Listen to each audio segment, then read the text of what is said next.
Olá pessoal, tudo bom com vocês? Agora iremos apresentar um trabalho sobre resolução de problemas contextualizados no ensino médio. Trabalharemos agora a competência específica 1 e o assunto funções e gráficos estatísticos. Bom, o trabalho é da disciplina Práticas Pedagógicas 3, Matemática no tema Matemática e Contextualização, da Universidade Federal de Alagoas, do curso de Licenciatura em Matemática. E os componentes do grupo e que apresentarão o decorrer do trabalho para vocês é Daniel Mendonça, Igor Eduardo e Milane Hillary, que é eu que vos falo. Como eu falei, a gente vai trabalhar a competência específica 1 da BNCC do ensino médio, que ela diz o seguinte: utilizar estratégias, conceitos e procedimentos matemáticos para interpretar situações em diversos contextos, seja atividades cotidianas, sejam fatos das ciências da natureza e humanas, ou ainda questões econômicas ou tecnológicas, divulgando por diferentes meios, de modo a consolidar uma formação científica geral. Bom, como eu falei, a gente vai trabalhar agora as funções. E a habilidade que estaremos utilizando ou contemplando neste momento é interpretar situações econômicas, sociais, das ciências da natureza que envolvem a variação de duas grandezas, pela análise dos gráficos das funções representadas e taxas de variação com o seu apoio de tecnologias digitais. Bom, vamos ter ao longo algumas situações, problemas que iremos trabalhar e abordar com vocês, certo? A primeira, ela diz o seguinte: em uma festa, os salgados são vendidos com desconto se comprados em maior quantidade, como indicado na tabela de preços a seguir. Vamos observar a tabela de preços. Ela é dividida em duas colunas: quantidade de salgados e a quantidade de preço, e o valor de cada salgado. Um salgado equivale a R$ 4, 2 salgados a 7, 3 salgados a 10, 4 salgados a 12. 5 ou mais, cada salgado sai a R$ 2,50. Com base nesses dados, responda. Letra A. O que essa tabela representa? O que essa tabela está representando? Certo? Letra B. O preço é uma função da quantidade de salgados? Letra C. Qual é a variação independente nessa situação? E a variação dependente? Letra D. Qual é o valor a ser pago por 3 salgados e por 6 salgados? Agora vamos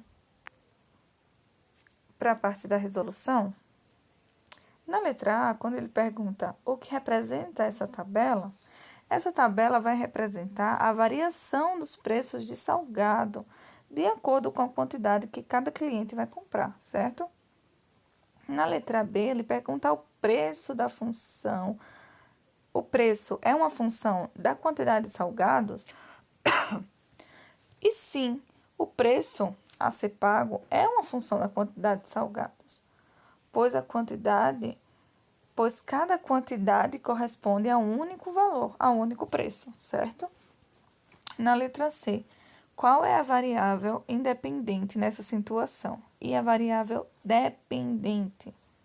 A variável independente é a quantidade de salgados, certo? E a variável dependente é o preço, é o valor que vai estar sendo variado, vai estar sendo mudado.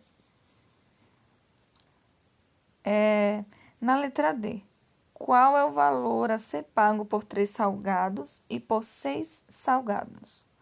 O preço a ser pago por 3 salgados é de R$ 10 e de 6 salgados é de 15. Então, aqui a gente pode observar, pois 2,50 vezes 6 é R$ 15. Aqui a gente pode observar, né, que ele leva 3 salgados pelo preço de R$ 5, basicamente, se a gente for nessa lógica aqui. 3 salgados custa 10, né?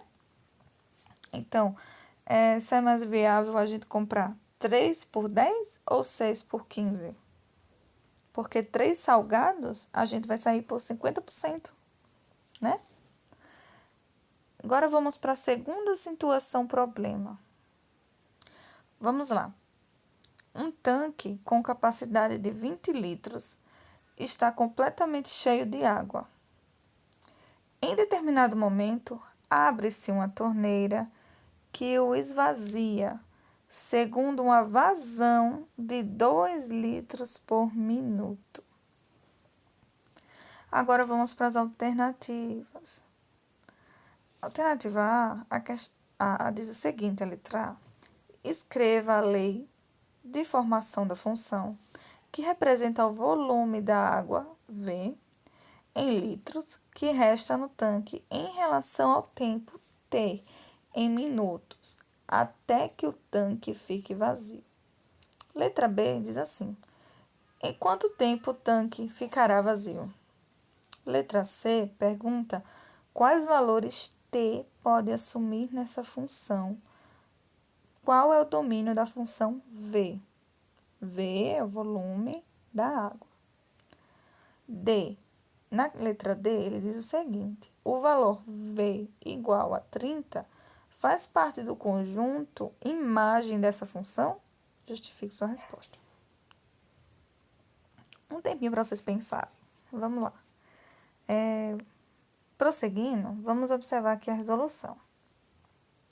Então, qual é a forma geral de uma função de primeiro grau? F de x vai ser igual a x mais b, a vezes x mais b.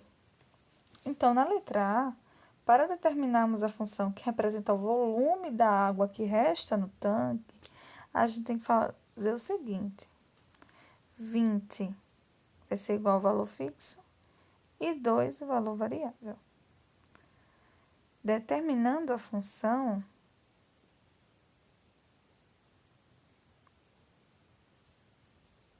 na B, encontramos o tempo que o tanque ficará vazio, temos que zerar a função. Temos que 0 é igual a 2t menos 20, 2t vai ser igual a 20 e t vai ser igual a 20 sobre 2, que é igual a 10. Na letra C, diz o seguinte: os valores de t devem estar entre 0 e 10, pois não podem deixar a função negativa. Estão lembrados da pergunta? Ó, o valor V entre quais valores de t podem assumir nessa função e qual é o domínio dessa função. Então, os valores de t devem estar entre 0 e 10, pois não podem deixar a função negativa. Portanto, D está no D.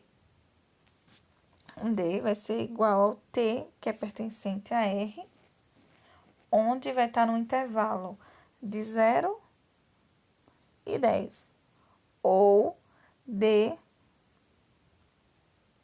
é 0 ou 10. Está no intervalo fechado de 0 e 10.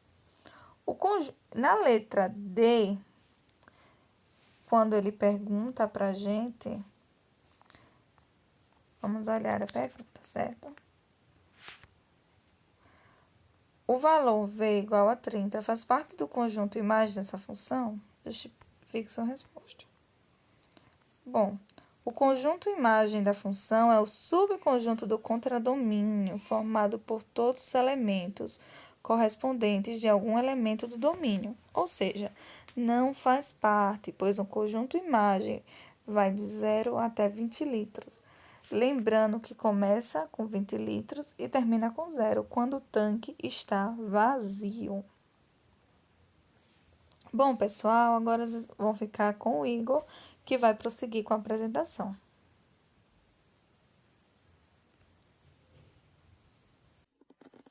Bom, agora falando sobre gráficos estatísticos, eu vou começar falando sobre habilidade. A habilidade que fala sobre é a EM13 Mate 102. E ela fala o seguinte: analisar gráficos e métodos de amostragem de pesquisas estatísticas apresentados em relatórios divulgados por diferentes meios de comunicação, identificando, quando for o caso, inadequações que possam induzir a erros de interpretação, como escalas e amostras não apropriadas. Bom, vamos à situação problema.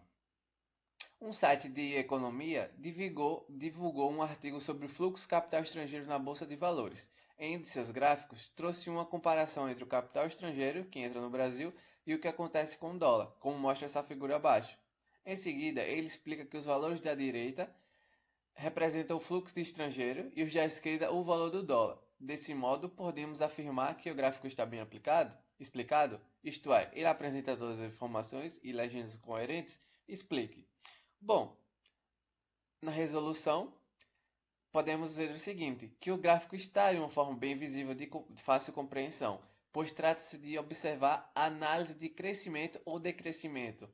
No entanto, quando trata-se de legenda, o gráfico peca em alguns aspectos. Apesar de explicar o que representa os eixos, né, do lado esquerdo no texto, não há essa explicação ou indicação no gráfico, tornando-o